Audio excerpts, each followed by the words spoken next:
Hello, and welcome to Anime Audio Commentary. Today I'll be commenting over episode 2 of One Punch Man. If you would like to watch along, start watching now.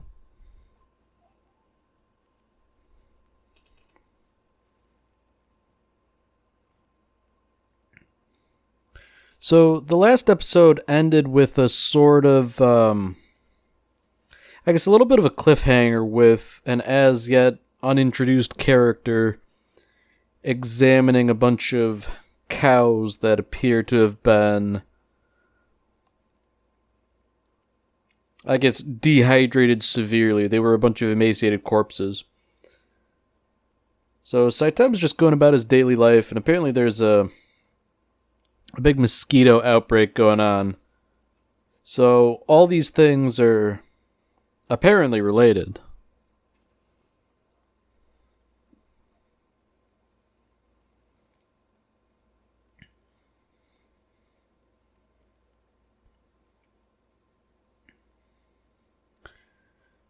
Now this, in my mind, is one of the more interesting scenes in One Punch Man.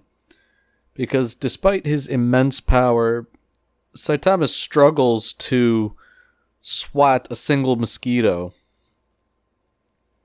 And for as much as he talks about how he really doesn't feel much of anything anymore, he certainly appears to feel frustration at being unable to kill the mosquito. I guess when you think about it that way, the mosquito is the worthiest opponent he's had in quite a while.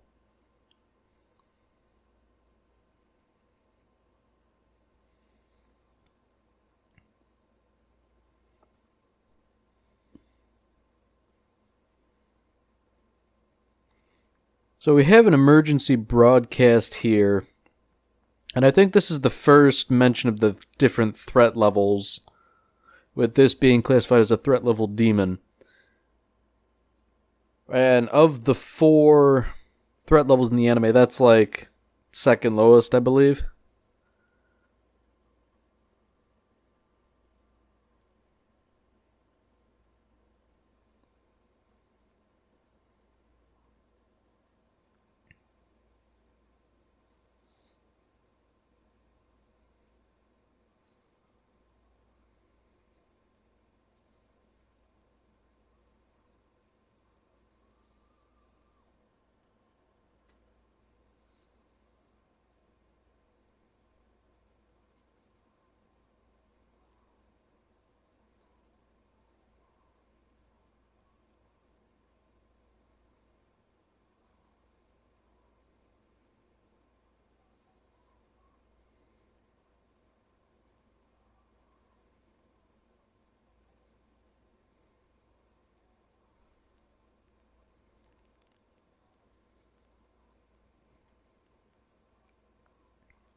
So all this mosquito swarm is sort of rampaging through City Z, and everybody's been warned to stay inside. It appears there are some ruffians who would take advantage of the chaos to start robbing places.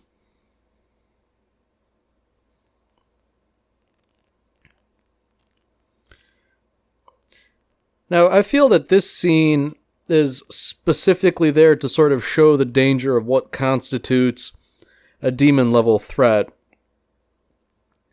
This kind of reminds me almost of those scenes from The Mummy with Brendan Fraser.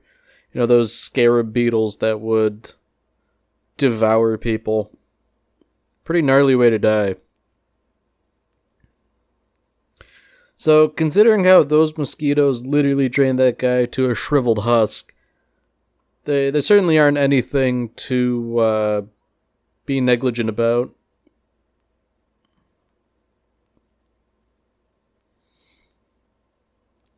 So now the plot thickens somewhat because there's a sort of humanoid mosquito in charge of the swarm. And that interesting character from before is, I suppose, challenging the mosquito.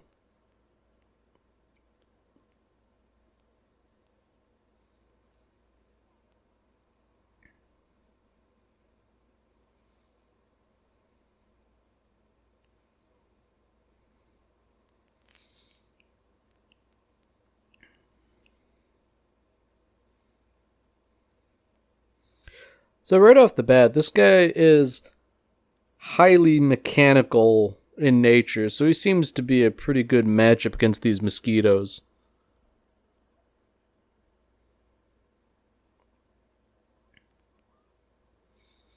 It doesn't seem like even if the mosquitoes could drain blood from him, it would have much effect, seeing as how most of his body appears to be mechanical.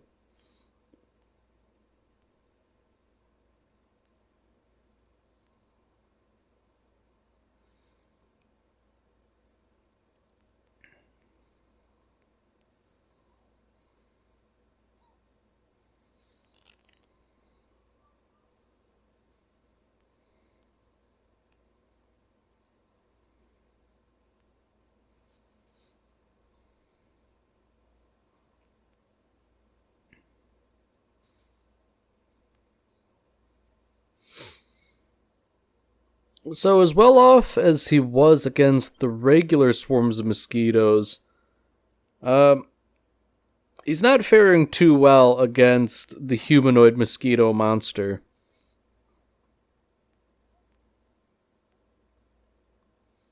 Well, I'll take that back. I guess they're going eye for an eye here.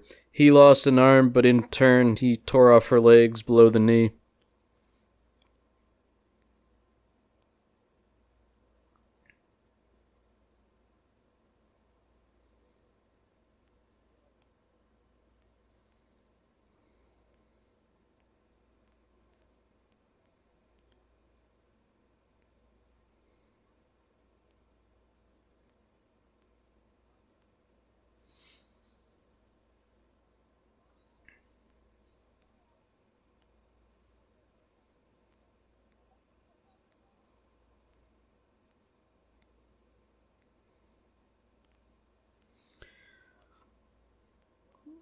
So the humanoid mosquito in charge is sort of recalling all the various swarms to give her all the blood they've collected. And this cyborg here has noticed that it's likely that the blood serves a greater purpose than just being food.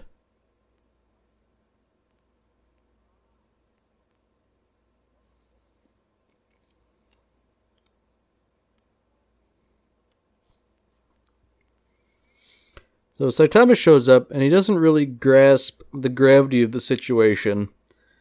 But then again, it doesn't really matter to him one way or the other. It wouldn't pose much of a threat to him, even if he did understand exactly what was going on. So now the mosquitoes are getting pretty serious. They're swarming through City Z like a tidal wave. And there's sort of like some, I guess you would call it flood imagery, where they break through windows as they're passing by. But even that, even the flood of mosquitoes doesn't really prove that much for the cyborg. He just sort of vaporizes them all.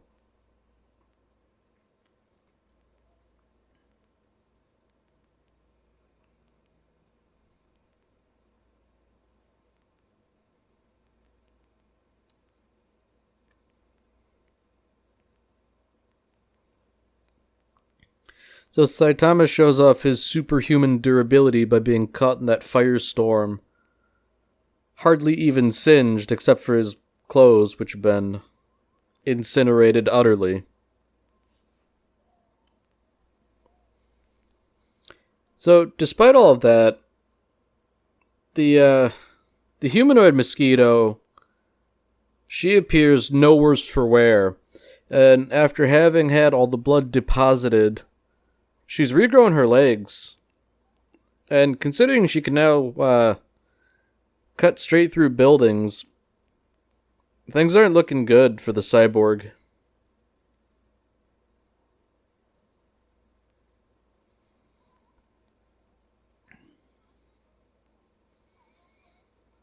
Yeah, the mosquito's making pretty short work of him now. She's just hacking him to pieces.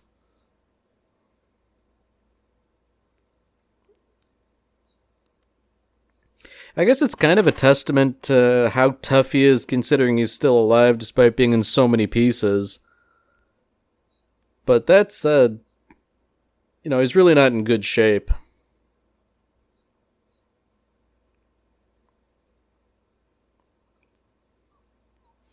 And as he's just preparing to self-destruct, we get little hints of plot thread.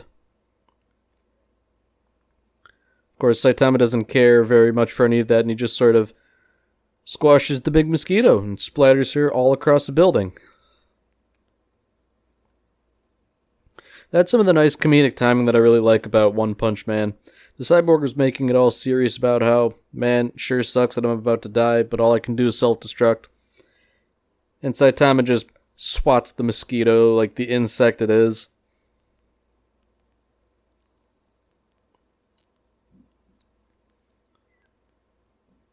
One Punch Man is really good about wrong-footing you.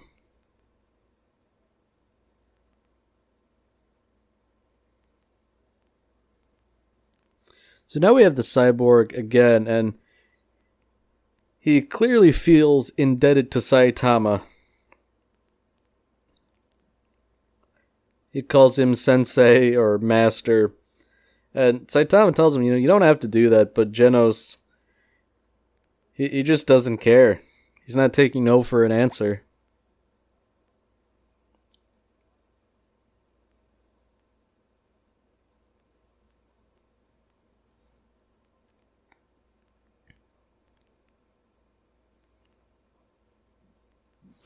So we have a sort of misunderstanding here, because Genos automatically assumes that because Saitama is so strong that he must be a cyborg or otherwise mechanically augmented as well, when in reality that's just not the case.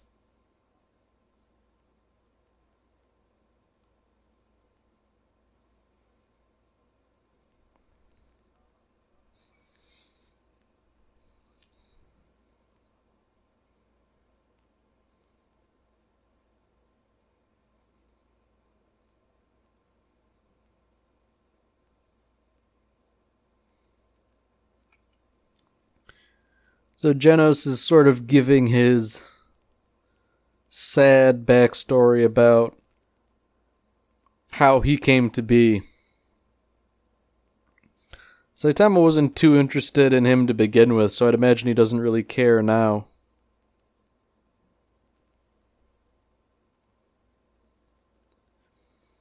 What Genos is describing is almost like something out of the plot from Cyborg 009 or something like that, or Kamen Rider.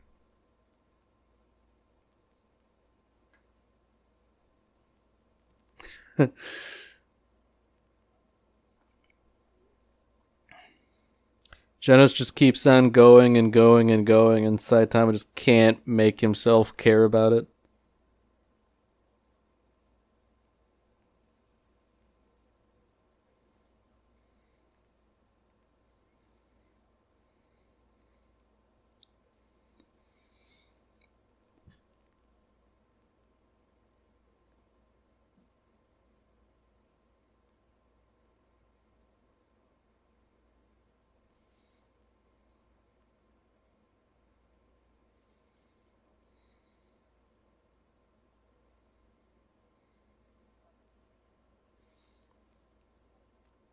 He almost sort of talks circularly.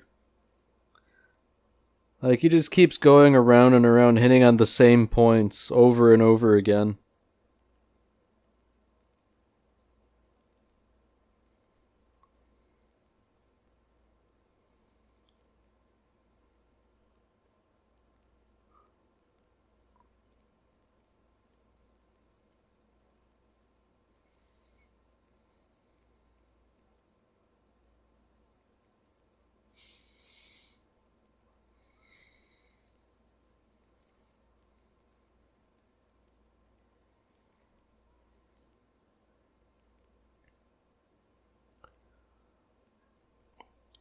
So now the plot thickens a bit.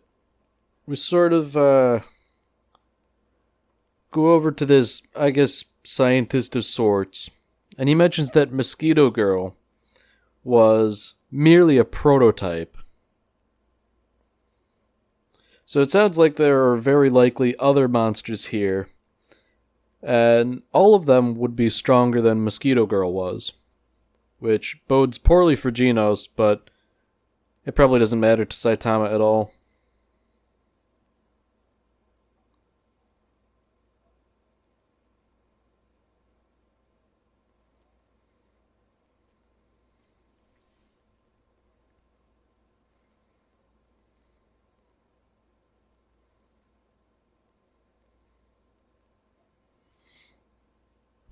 So Saitama ultimately decides to take Genos on as his disciple.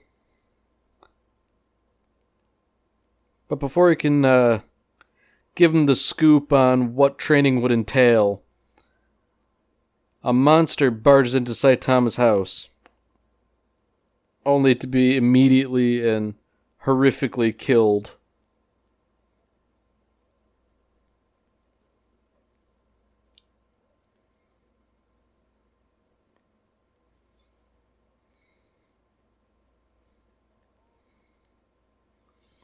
So Genos, impetuous as ever, goes to take care of the monster so Saitama doesn't have to bother himself. But none of it really matters. Saitama's too quick for him.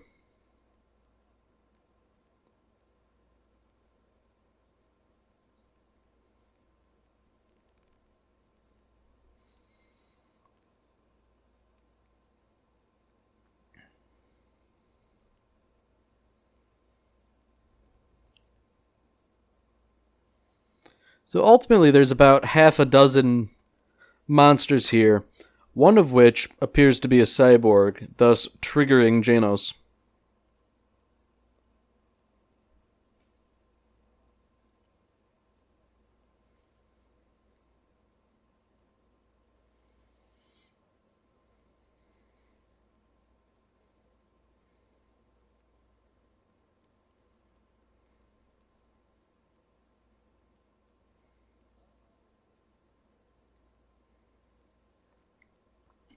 So all these monsters here appear to be a strike force sent by the House of Evolution, which I guess were the group that created Mosquito Girl. I guess the idea here is that they want to either kill Saitama or just study him or something to that effect. Or kill him so they can study him.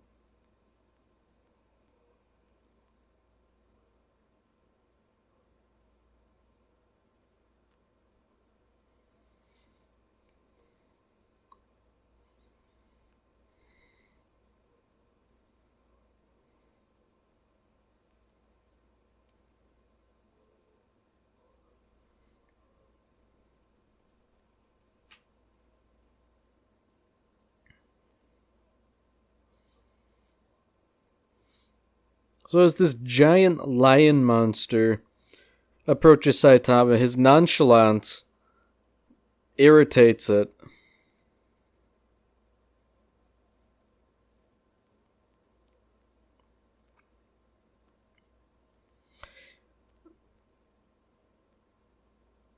You know, it's a mixture of Saitama's utter strength and his unassuming appearance that sort of breeds this, I guess you'd call it like a calm arrogance that really pisses everyone and everything off.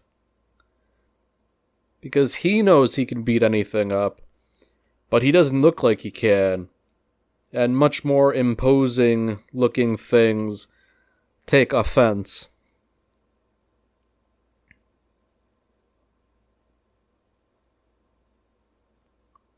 You know, he even takes the time to shake dirt out of his pants and ignoring a monster just because the dirt's uncomfortable.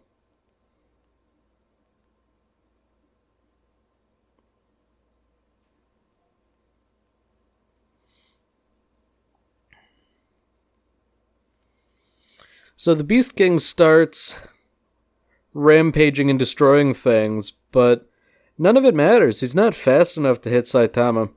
He just sort of moves minimally out of the way.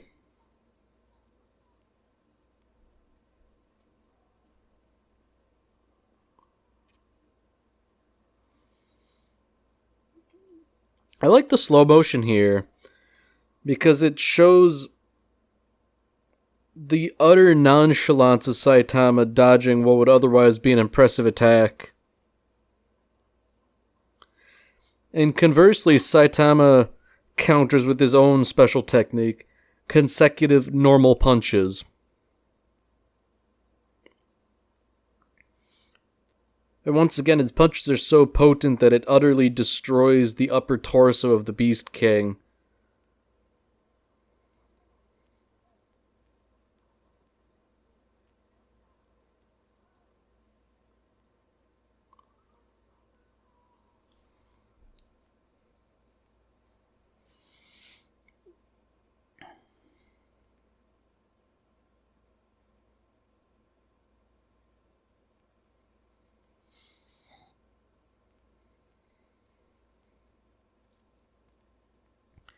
While Saitama had his bout with the Beast King, it appears that Genos managed to best Armored Gorilla.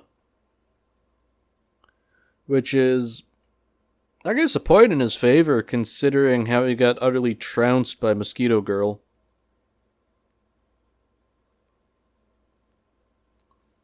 Armored Gorilla tells Genos that, you have no chance of defeating the Beast King, but then Saitama shows up with one of his detached eyeballs saying, "Is this the guy you're talking about?"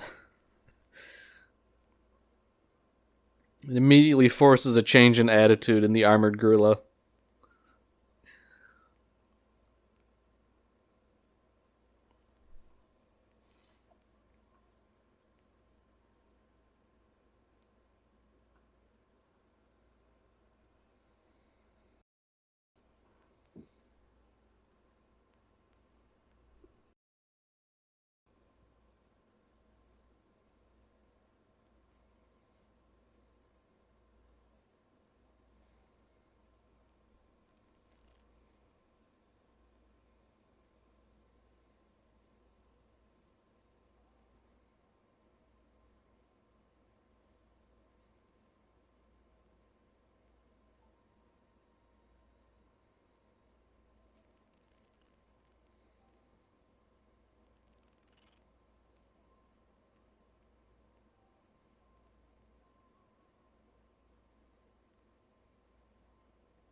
So we have a little after credit scene showing the House of Evolution, and they're all aflutter about how the strike team they sent after Saitama was completely eliminated.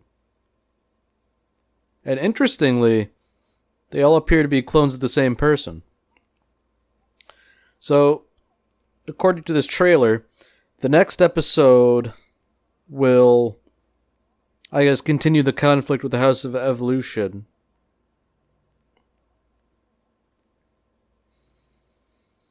Alright, well, that's it for this episode. If you've enjoyed it, then by all means, tune in for the next episode.